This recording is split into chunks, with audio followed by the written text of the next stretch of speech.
After Rabbi, tomorrow night is going to be Rosh Hashana, Danielov Torah. There's a lot of minhagim, in Rosh Hashana regarding what to eat and what not to eat. We already talked about the simanim, we spoke about that, we covered that. So now I want to just talk about the other foods, which is there are some keilot, customs, that some people don't eat grapes, some people don't eat fish, some people don't eat nuts, some people don't eat sour things, only sweet stuff, right? All kinds of things like this. So these are not really, these minhagim, they're not halachot, So if a person likes to eat, whatever he wants to eat, he can eat what he wants. He doesn't have to, eat everything sweet. It's like, how can you do that, right? It's not a normal meal. Everything you eat sweet, it's like you feel like you went to the candy store. You didn't have a dinner, It's not normal, The truth is that there are some ladies, they know how to do everything sweet really, really good. There are some, women who know how to cook very well. I remember I was a friend of mine, who was a rabbi in Israel. He's a dayan, he's a rosh kollel, all kinds of things. He's got a lot of positions. He's a chief rabbi of the community there, the Syrian community. He invited me, one time for Rosh Hashana. I think everything was sweet over there, on the table. Yeah, but it was really good. Some women know how to make everything good and sweet. Not everybody knows how to do this. You need a special skill for that, So what can you do, right? It is what it is. But anyway, if a person likes to have, let's say, something sour, let's say he wants to eat pickles, or he wants to eat some hilbe, I don't know, or some, hummus, which is a little bit sour. It's okay. You're allowed to eat. If you like to eat them, you're allowed to eat them, But, huh? Vodka. Yeah, you can drink, but not too much, not more than one or two. That's it, Don't drink 3, 4. You're gonna get drunk, You're gonna be act like a monkey, Lo aleinu, Shem Yerachem, like a cough, You don't want that. Rosh Hashana have to be a little bit serious on Rosh Hashana, So not too much. You can drink a little bit. Yeah, you can drink, but not too much. Anyway, right as we said. So if you want to eat things like this, the Ashkenazim, they don't eat nuts. Why? Because the word chita in Hebrew, the word nuts is chita. So it's like chet, it's like sin. So because of this play on the words, they don't eat that. Some Ashkenazim, they don't eat nuts. As we said, right? Some of them don't eat fish. Some of them don't eat grapes. But if you don't have a minhag like this, not to eat these things, you can eat what you want. You know what I mean? Some people have different minhagim. Some people do this, some people do that. It's not halakha, these things, So don't tell people, oh, you're not allowed to eat this, you're not allowed to... it's not like that. Not exactly like that, right? You can eat pretty much what you want, that's the thing. But they say the Chazal, on the other hand, that you should eat good stuff. Why? Because it's a good sign for the year, siman tov. So what does that mean? If you're going to buy, let's say, meat, right? So nice, nice fatty meat, good taste, good. Not that skinny stuff, some kind of minute steak, with no fat, no nothing, right? Has no quality. So if a person should have good quality meat, right? Nice, good stuff. That's the way it should be. Everything should be good quality. Also the wine, right? Should be, good quality. And, this way, right? It's a good siman for the whole year. You're going to be eating good things all year. If you start out good, as they say, right? There's a saying, in Israel, Israelis, they say, "Ata matchil beregel yamin." You're starting with the right foot, the right path. You're starting good, it's going to be always good. You know what I mean? The whole year is going to be good. So make sure, right? Rosh Hashana is good, And also, don't do stupid things on Rosh Hashana. You know what I mean? The crazy stuff. You know what I mean? Things which are not irat shamayim. Talking dvarim betelim. Talking things which are not allowed to talk, and making stupid jokes, and getting, lightheaded, all kinds of stuff like this. Lashon hara, things like this, right? And don't, very important, right? Rabbi is going to remind you, if I forget, he's going to remind you. No machloket on Rosh Hashanah, fighting in the shul, coming, yelling, screaming at people, On Rosh Hashanah, you fighting with people? This is what you came to shul for? To fight with people, machloket, chas v'shalom, This is a very bad sign, for the whole year, All year it's going to be problems like this, lo aleinu. You don't want to do that, right? So control your anger, stay calm. Don't lose your temper. You know what I mean? Chill out, What are you getting angry about? What is it? You know, you gotta be chill. You gotta be in a good mood, you know, nice, you know, jovial, simcha. You know what they say, right? The Chazal, they say that simcha is not being, you know, silly, you know, like, yeah, joking around, you know, and this is not simcha. Simcha means you're doing mitzvot and Torah, you know, and you enjoy, you know, you have a nice, right, good happiness from Torah and mitzvot. That's what it means to have simcha, you know, not to be ridiculous and be silly, you know, like some kind of a letzan, you know, some kind of a clown, you know, sharik, you know, this is not, you know, Rosh Hashana is not a circus, you know what I mean? So you got to be careful about that a little bit. So, does anybody smoke over here? By the way, is anybody a smoker? Question is, right? Are you allowed to smoke on Rosh Hashanah? The answer is yes. You are allowed to. You have to take as we said, right? Keep a memorial candle in your house, you know, so you can take from there, you know, and light from there. You know, it's Yom Tov. On Yom Tov, you're allowed to smoke. By the way, there are some poskim who say you're not allowed to smoke now on Yom Tov anymore, like Rabbi Yashiv, you know. But Maran Ravadi Shalom, he argued with that, and he said that it was allowed, you know. So whoever wants to, you know, whoever is used to it, you know what I mean, he cannot go without it. 2 days, hard for him, you know.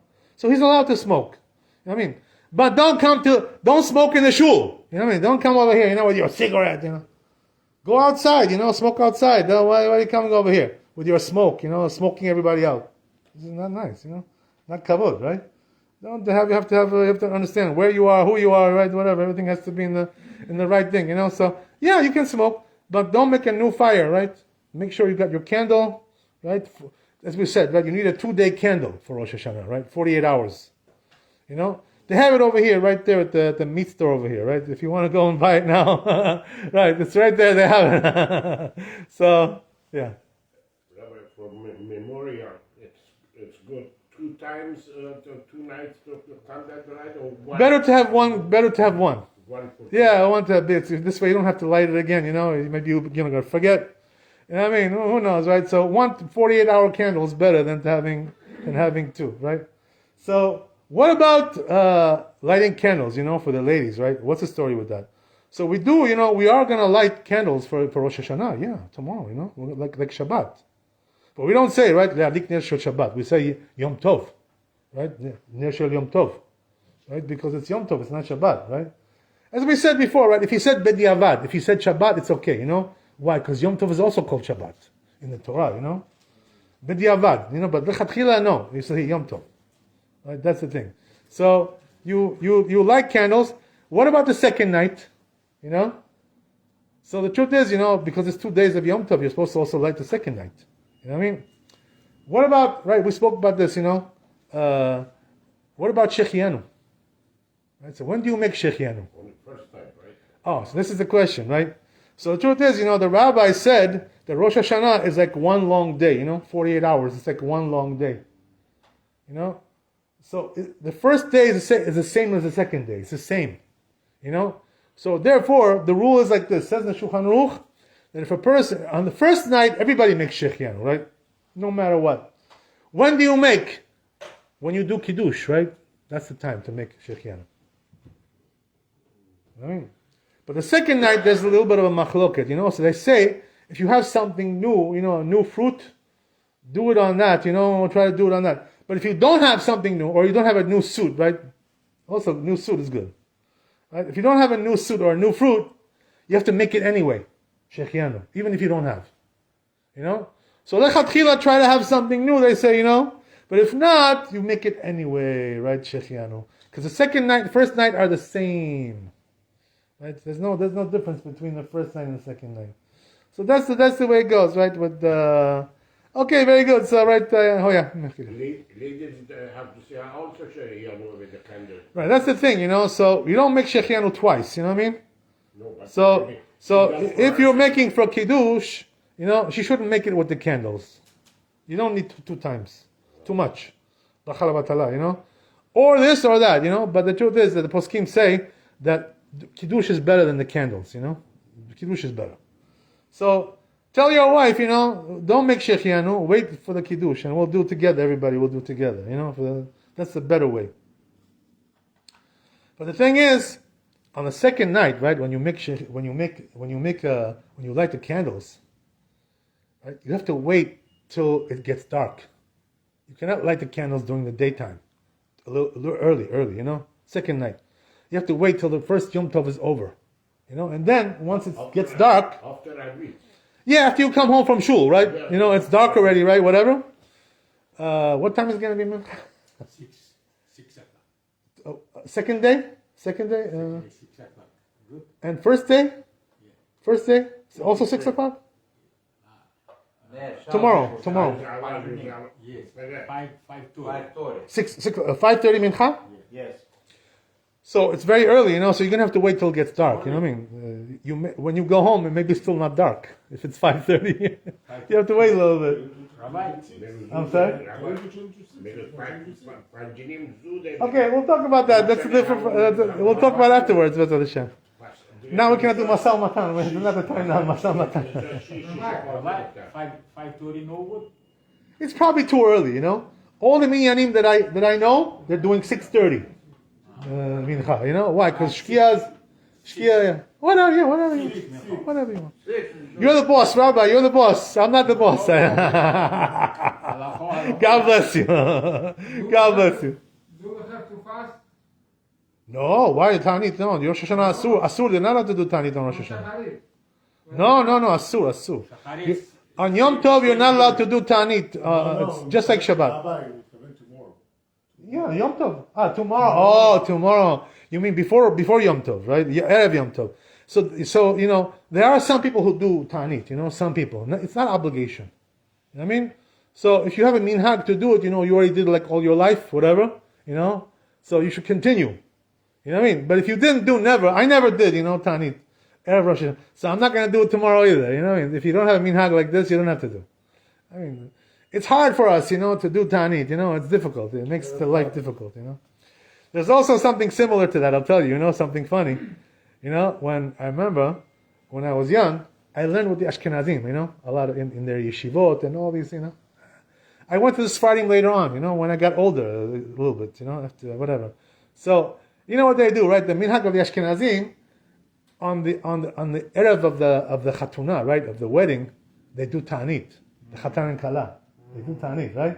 You know that, right? So they say, it's like Yom Kippur for you, it's like Yom Kippur because you're being forgiven for your sins.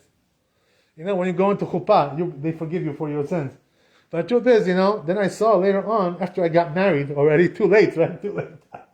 I saw that Maran writes, that the Sfaradim don't do this Tanit, for the Chatan and Kala. They don't do. The only Ashkenazim, this Ashkenazi custom, So you have to know, what's Ashkenazi, what's Sfaradim, don't get confused, By the way, I have to tell you, that when I did this Tanit, when the day that I got married, it messed me up big time. It made a big mess for me. You know why? Because I was weak, I had no strength, I couldn't do what I had to do, and I was in a bad mood. When you know what is when you don't eat, you get grouchy, you get atzbani, So I was in a bad mood, I was like, I felt terrible. You know what I mean? It's terrible, My niece fainted. I'm sorry, what happened? My niece fainted. Fainted. Oh my God! Yeah. You hear this? That's why I'll tell you something. Don't do this Tanit. If you, I know there are a couple of guys. There are a couple of guys over here who need to get married. So when you get married, don't do Tanit. Don't do it. You don't need it. And also tomorrow, as I said, if you have a minhag to do it, okay, you can do. But if not, you don't have to do Tanit tomorrow. It's not obligation. It's a minhag, by some people. That's what it is. Okay, Rabbi, I guess we'll stop here. So. Rosh Baruch Hu should give you a good new year. Yishku l'shani abot, neimot v'tovot, shana tova, amen ve'amen. Chazak u'baruch. Rabbi Chanina Megasha Omer, אז הקדוש ברוך הוא לעסוק בישראל, לפיכך ירבה להם תורה ומצוות, שנאמר אדוני חפש, למען צדקו יגדיל תורה וידיר.